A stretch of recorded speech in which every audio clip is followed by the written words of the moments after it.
You're listening to the Coop Homeschool Podcast. This is your podcast for community, humility, and joyful fun in homeschooling. I'm Mandy. I'm Jessica. And this is The Coop. Let's be interesting. Oh. Today we're talking about being interesting, what to talk about besides our children and homeschooling. There's nothing. I know. Yeah, in this episode we want to discuss conversational ways to bond with friends. Perfect. Yeah, so it's important to connect with friends beyond our children because our children will grow. And what will we have left if we've only talked about our children? That can't be the only way you connect with your friends. Yeah. And we talk a little bit about related topics to this on our Mom Friends episode, on episode 27. And we talk about Galentine's Day there. So make sure you tune into that. And episode 50, we talk about identifying as homeschool moms and getting lost in that identity. So check those out if you like this topic. Yeah, and get your Galentine's Day on. Oh, totally. It's the time. You got to plan your Galentine's Day event. I'm excited about ours. Oh, yeah. We're going in a couple weekends. Yeah, it's a weekend. It's a full retreat. I know. Galentine's this year, so it's real big. I'm excited. I'm super excited. I'm doing the goodie bags. Of course you are. And I'm doing the showing up. Yeah. And, it's fun. It's your turn to show up. You've hosted 2 of them. So, okay, but let's do our scoop on the coop first. But let's point out that we're wearing the same shirt from our Etsy shop, Caffeinate and Educate. And it was actually accidental. It was accidental. Might be hard to believe, but it's just my favorite shirt to wear because it's like a baseball tee. Right. And then... and I'm always looking for different things to wear because I, for all of you viewers on YouTube, would never want to repeat an outfit. I know. So then I thought, well, it's been a while since I wore Caffeinate and Educate. And then all of a sudden we both look over, have it. oh, hello. Yeah, it's my favorite shirt because I like the 3/4 sleeve. Yeah, you do. Yeah. Okay. So, but our real scoop on the coop is, are we doing a shared one? Yes. We went to Tom. Coronado. We did. It was really fun. We did an overnighter with just us moms and our kids, and it was a beautiful day. Yeah. The first day and the second day, and we did playgrounds, and actually my favorite part was the bookstore. It really was. I loved being in that little corner, and they had all these little recommended there's handwritten personal recommendations for books. And so I think it was other patrons of the bookstore, the owners probably, other merchants in the area, the different people within the community of Coronado, specifically where we were, wrote these little book reviews and recommendations. And so that was just really neat. But there was a lot. So on every shelf, there was at least a few. And so that got a little overwhelming. But if I was specifically looking at a book, it would be really neat to read that. And it just reminded me of the days I used to go to small bookstores all the time when there were more of them and they weren't, Yeah, it's like You've Got Mail. Yeah. Her little bookshop around the corner. And my son, who's 11, was reading to your son, who's 4. So cute. And then the girls were having a blast finding books because when I realized, I'd rather them pick a souvenir from here versus any other trinket that they would take.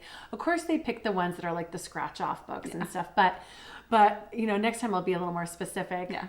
My daughter chose this one. I actually put it right here. Oh, perfect. But she picked a Shel Silverstein to kind of round out our collection. It was one we'd never heard of, Rennie Babbitt. And it was super cute because he keeps moving around the first letter of words. And it's just really funny to try and figure out what he's saying. But one of my kids actually reported on that to me, and I'm like, well, why didn't you get that one? Right. Yeah, because I think they shared their souvenirs in the car, and so they were discussing things, or Sophia was reading out loud, or they took turns or something in the back. Yeah, but it was really precious, and then it helped me curate a new list of what my daughter would want. She had I love that book, and I don't have one like this, and I didn't know there was this bonus book in this series that I love, and so it just made it easy for me to get her a birthday present or two and other things. Yeah. Well, and when you travel with kids, this is just a little hack, is you want to stop off at playgrounds and libraries, because we went to the library too. Yeah.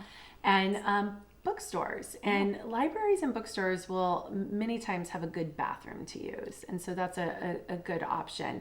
Totally. But it's just when you're at a library or a bookstore, it brings like a peaceful feel to a hectic day of like walking around a city and doing a bunch of stuff. It just allows you to sit and just enjoy the books at your fingertips. And in a good space, there's going to be something for everybody, you know, and even if it was just you and me having a moment to just breathe and, you know, not be answering all the, what are we doing next? And are we going to go have ice cream now? Oh, I know. You know, stop with the ice cream. But it was a really, really magical trip. And I'm so glad it ended up being that trip. We had something completely different scheduled, and I was starting to feel stress for that one, just feeling like that's going to be a lot of work and a lot of managing and a lot of diligent, you know, it was going to be at a water park.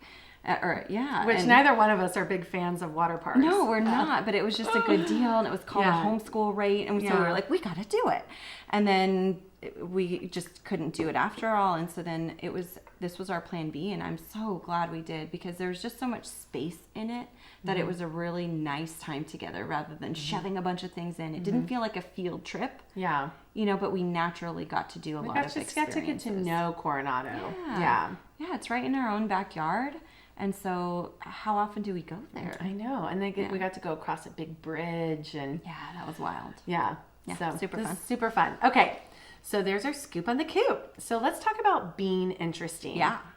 So first, let me just say as a caveat, I'm saying being interesting because when you're developing friendships and you're pouring into people, you want to be someone that they want to pour into as well. Sure. And so it's not being interesting as in like being a fake person, but it's more just like be interesting for you, yourself. Right. Because like you deserve it. Right. You're not a one-trick pony. And so if all you talk about with people you're trying to develop relationships with is one topic, it's hard to continue conversation. It is. You know, you're not very dimensional. Yeah. So we're going to just go through a couple points. 1, friendship is an investment. 2, conversation ideas. And 3, tips for engaging conversation. And 4, how to make listening a priority. So it should be fun, pretty simple, pretty easy. So 1, I've heard friendship is an investment. I know many people have heard of Stephen Covey, 7 Habits of Highly Effective People, but his son, Sean Covey, did 7 Habits of Highly Effective Teens. And there's a workbook that goes with it too. And he talks about, think of friendship as a bank account. If you invest yourself into it, then when it comes time to just rest in it and enjoy it, you can because you've invested in it. The relationship bank account, RBA, is very much like a checking account at a bank. So you can make deposits and improve the relationship or take withdrawals and weaken it. A strong and healthy relationship is always the result of steady deposits made over a long period of time. Perfect. It feels weird talking about it as like because it's not saying it's tit for tat. Right. It's just how you invest yourself and finding a nice balance. Right.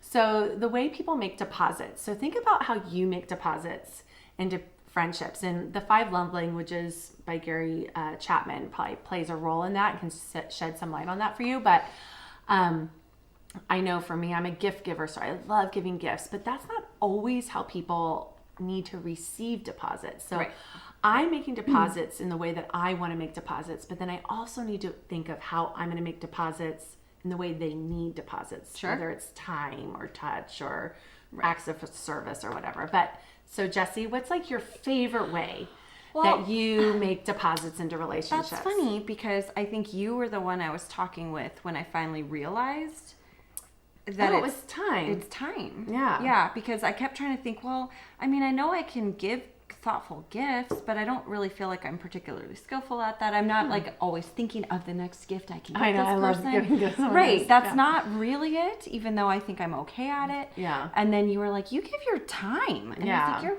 right. Because that's something that none of us have a lot of, but I am willing to do it and take the time that it needs, whether it's a phone call, whether it's investing before hanging out or whatever it is, I'm willing to put in the time. And so that probably means a lot for you when people put in time for you. It does, yeah. Yeah. So it's not always the same. Right. Like I love getting gifts. Right. But I'm sure I love getting encouragement too, but I also give a lot of encouragement as well. Sure. So sometimes it's the same, but sometimes it is different. And it's hard to figure it out for yourself, much less someone else. Right. So the 5 love languages can kind of help with that. I think they have it for your spouse, but also like in friendship or for your child. They have one for I really need to read that so I can be more tuned into my kids. Right. And fill in their relationship bank Right, because account. if they don't receive the way that you give, then you're kind of missing that opportunity to really make a meaningful deposit. Yeah, where they like really feel the love. Yeah. So some ways that people give, it's advice. They give and receive it. Time, they pursue someone and then they get pursued. Sure. Fun, being a fun person or complaining. Critiques and encouragement. You know, someone was saying, if you're going to critique someone 5 times and then ask for a favor, don't expect that favor.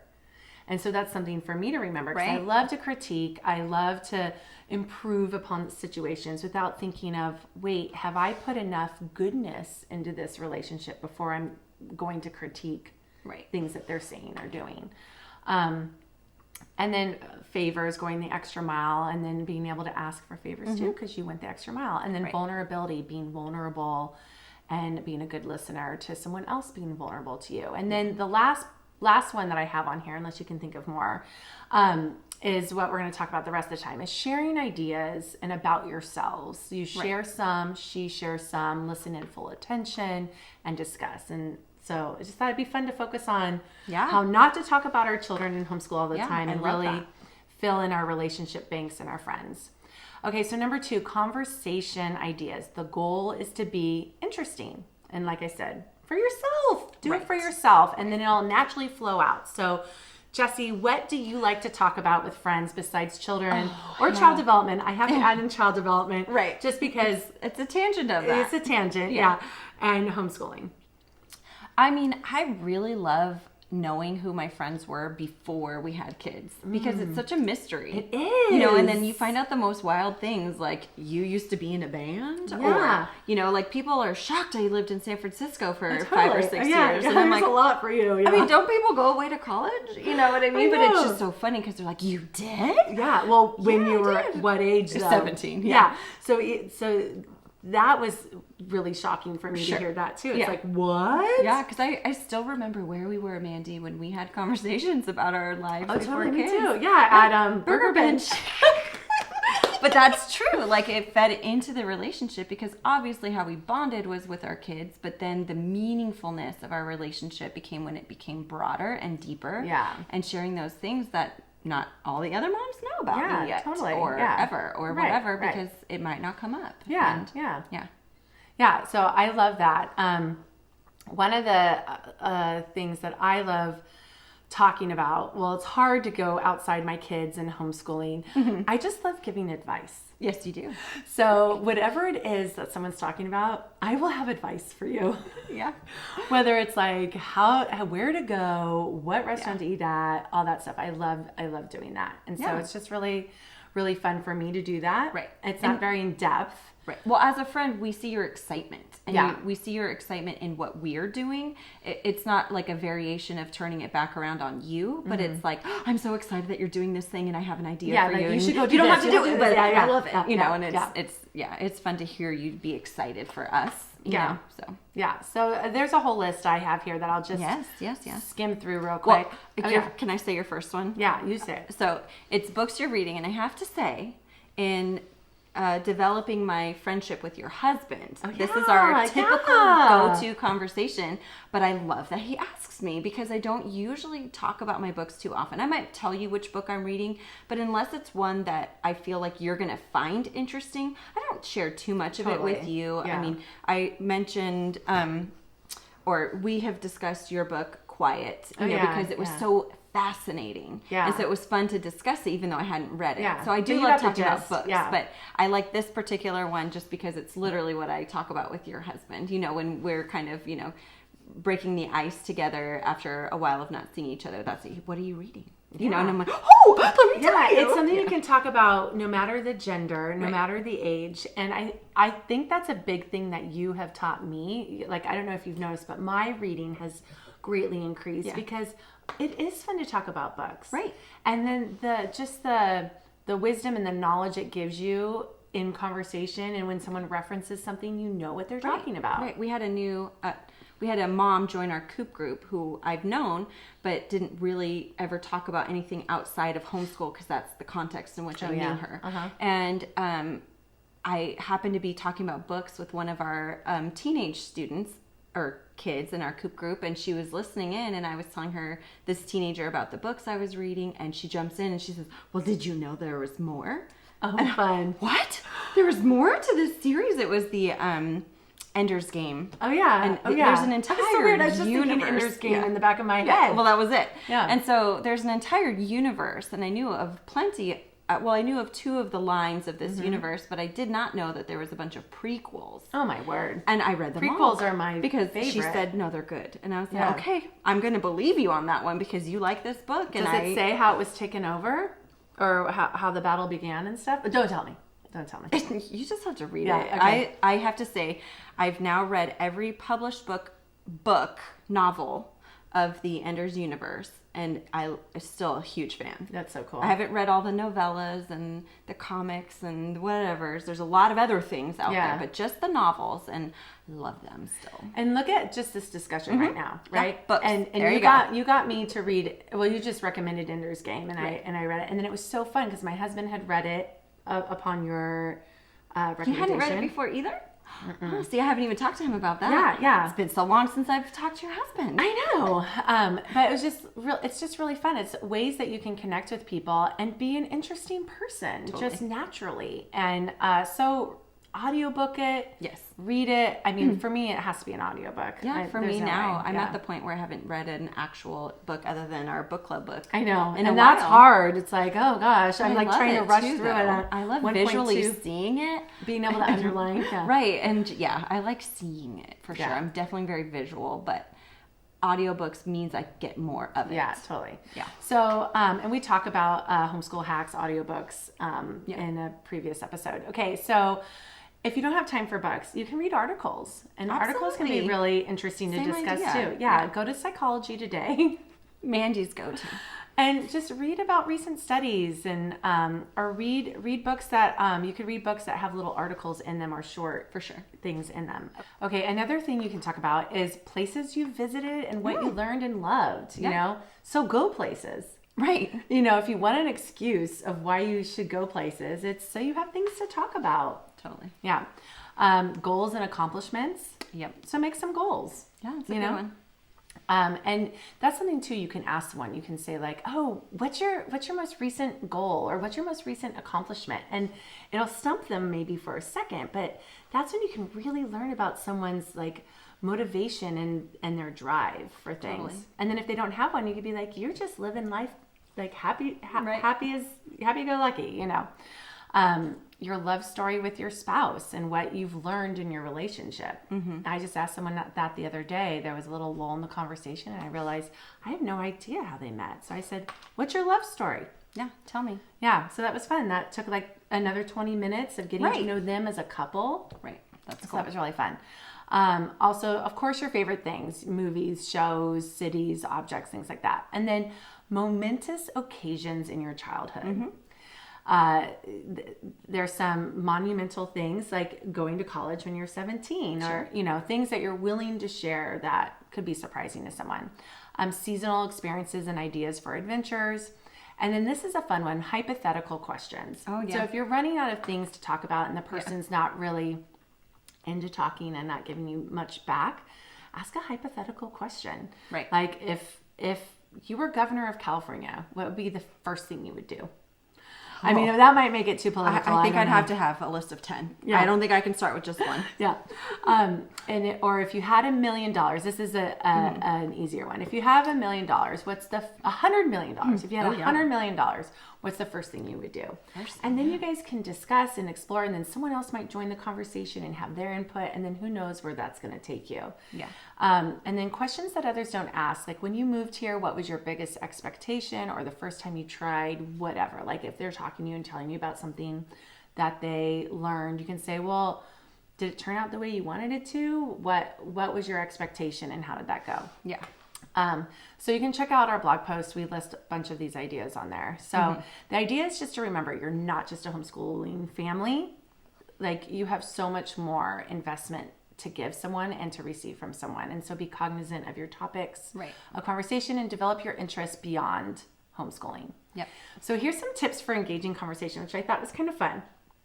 There's just two. One is, are you telling a story? So what they have found is what a lot of celebrities do, like when they're being interviewed on Jay Leno or Conan O'Brien, is they do a story gap. They'll say like, oh, I just got into a fight with Michael Jordan. How did that happen? Right. Now you have interest, and they're like, I'll tell you. Right. And then you're going to have someone who really wants to listen to your story. But if you just start telling the story without this gap, without giving them the result, they're going to start tuning out and looking around the room and not paying attention and not wanting that investment that you're making in them. So the story gap can help. It builds interest. And then B, answer people's questions with more than dead-end answers. So if someone's asking you, I know. It's so painful. Yeah. Okay, I guess we're not talking. Yeah. What do we do now? Like, and then when your hypothetical questions are going to go nowhere. Yeah. I don't know, There's nothing. So how do we make listening a priority as a deposit into our relationship bank account? So going back to the relationship bank account, active listening is such like a huge part of it. Do you have any ideas of how you make listening a priority? I mean, just availability. I think that comes down to time too. If you're not available to listen, if you're never answering your phone or responding, you can't possibly be a good listener. So I think it's putting in time. I love that. Offering time. Yeah, being available. Like that would be like, I'm just going to pop down to practicing listening skills. Yeah. Because being available, not multitasking, so putting down your phone or closing your laptop, or at least like showing you're not looking at your laptop, right? And making eye connections with your children or your spouse or your friend when they're speaking to you. And just showing your active listening, and you can like practice that at home. I mean, I'm a terrible active listener because I just want to interrupt all the time, and I want to connect so quickly that I don't even listen to what they're saying. So I have a lot of practice I need to do. We all do. Yeah, we can all be better listeners. Yeah. And then I'm not always sure what they're saying, and I jump in. And so my lens is forming, and I'm like, oh, I know exactly what they're going to say. And I know someone who gets so frustrated with me that she'll be like, let me just finish my sentence. Like, stop finishing my sentences, because that's not even what I'm going to say. And so it's like, oh. So just letting people finish is a problem I have. I'm not patient, and I don't delay forming my lens. So I start to have a lens forming as they're talking, thinking how this is going to go, judging how this is going to go. Right. And then I don't even really hear what they're saying, because I think what they're saying is fitting my lens. And I'm so frustrated when people do that to me. I'm like, actually, I said the opposite. Right. It's not what I said at all. Yeah. So just paying attention to that, and then enjoying it. Yeah. So I read something that they say people love to censor their reactions and their laughs. They like to just play it even, and so they'll censor their laugh. And so it was saying, laugh, like just laugh out loud and clap your hands or thump your thigh, like. Don't censor yourself. Show them that you enjoy listening to them. And then take notes. It sounds so silly, but like when you leave, when you get in your car or whatever, be like, oh, she just told me that she's putting on this big event or whatever. Right. Take a note that you're going to check back in like the day after and say, how was the event? Sure. And how much will that person feel loved? Right. Wow, like you remembered. Great deposit. Yeah, that is a huge deposit in bonding with someone. And then if you're not sure what to talk about when you're attending something, what's something we can do? There's something you probably I can see Mandy in her bathroom mirror practicing. So preparing her conversational topics on popsicle sticks. So sometimes so when I'm going somewhere, and I realize, oh, I don't know their kids' names. I don't know their spouse name. I will go on their Facebook. Oh my goodness. And I'll be like, okay. And I basically stalk them on their Facebook. And I'm scrolling like on the way there. Like, let's say Marcus is driving to I'll be like, I don't even remember like what they do for a living. And so I'm scrolling and I can see like, oh, they were up to this. Now I know to ask about that. Oh, they posted about their kids' recital. Now I know to say, oh, how long has your child been playing piano? And so just researching your friends a little bit that you don't know as well can really really help you make deposits and they know you're interested and you didn't forget the husband's name, Right. you know? And then picking topics ahead of time, like that list that I read off, like you can pick a couple of those to be ready with, Right. to ask them about, and you just want to make sure it's not competitive. Like instead of saying, I've sewn 5 quilts, what's your hobby? Right. Instead you'd be like, oh, do you sew? I love to sew. What's something you're into? Right. And then it's not a competitive thing. They don't feel like put on the spot. And if there's common interest, it could go further and you could share about your 5 quilts. But if there's no commonality there, then it's not a topic that you're going to bond over. And they won't be interested in it. No. Yeah. So those are just all fun ways. But that whole idea is remembering to deposit into your friends with active listening, showing that you care by knowing about them and knowing the names of their family members if you're supposed to know them already, knowing how, like, where they live, what city they live in. You know, if they have to tell you the same thing over and over again, they're not going to feel like you're connecting with them. No, definitely not. So so that was just a simple, fun way to talk about being interesting and how to show you're interested in other people. Yeah, I love it. All right, so should we do our Coop Q A, where we answer your questions. If you have a question, you can email us, mamahens@thecoophomeschool.com. What's the question today, Mandy? Okay, it's a long question. Oh, dear. I had to summarize it off of Okay, Facebook. well, make sure you're interesting. I'll try. Ask the question. I was trying to think of a story gap I could do. She feels alone. Tell me more. Yeah, so is there anyone who has children who just fight doing school? She won't listen to direction, wants to do everything her own way, even though it's the wrong answers. Our first 2 years of homeschooling were great. As of first grade, she could read at a 5th grade level. Now she's in the 2nd grade and won't read a word to me. I feel like giving up. I'm at the end of my rope. I feel so alone in this. Yeah, that's a really hard one, but we have answers. Right. Share one.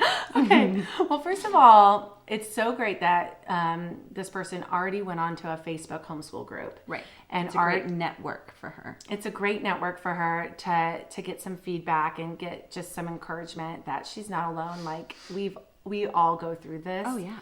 We all like second guess. What am I doing wrong? Why are they fighting me on this? And if it hasn't already happened to us, it will at some point. Right. We're going to go through seasons. And so perhaps hers is just one and she can take encouragement from hearing other people. Yeah. And so she did the right thing to start off. And then I would say try deschooling or unschooling her child. Like check out episode 68. We talk about deschooling. And just, you can ask her to plan the week with no boundaries. Right. Except like no TV Engage shows her or whatever. in her own day, her school what does day. She want to do? Right.